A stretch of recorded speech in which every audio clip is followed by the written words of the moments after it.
सिरही लगा के सैया चुम्मा मांगै छै सिरही लगा के सैया चुम्मा मांगै छै लगा के सैया चुम्मा वैष्णवी रिकॉर्डिंग स्टूडियो सुन गे सखी रहे अगुआ सब चंठा खोजलक भातार देखी हमरो सब बंठा परते उ साध से जिया पर नहीं छै सिरही लगा के सैया चुम्मा मांगै छै सिरही लगा के सैया चुम्मा मांगै छै सुन गे सखी रहे अगुआ सब चंठा खोजलक भातार देखी हमरो सब बंठा परते उ साध से जिया पर नहीं छै सिरही लगा के सैया चुम्मा मांगै छै सिरही लगा के सैया चुम्मा मांगै छै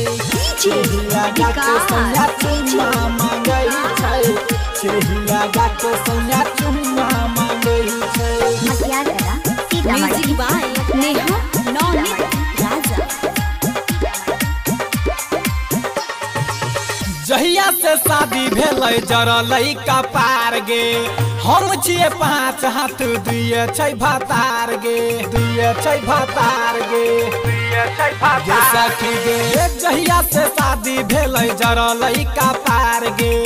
हम छिए 5 हाथ दुइये छै भातार गे मिलै नै सखी गे से जिया पर लेबल कहियो पूरा बैनै हमरो मनोबल ठेकै नै भीतर खाली ऊपरे फानै छै सिरही लगा के सैया चुम्मा मांगै छै सिरही लगा के सैया चुम्मा मांगै छै सिरही लगा के सैया चुम्मा मांगै छै सिरही लगा के सैया चुम्मा मांगै छै म्यूजिक बाय नेहा नौनित राजा। पुअरा के आइग जेना धधकै जवानी डालै नै बंठा भातार ओइ में पानी भातार ओइ में पानी भातार ओइ में गे सखी गे पुअरा के आइग जेना धधकै जवानी डालै नै बंठा भातार ओइ में पानी कहियो उड़ा बैनै से जिया पगरदा केतनो खिलाई जवानी के जरदा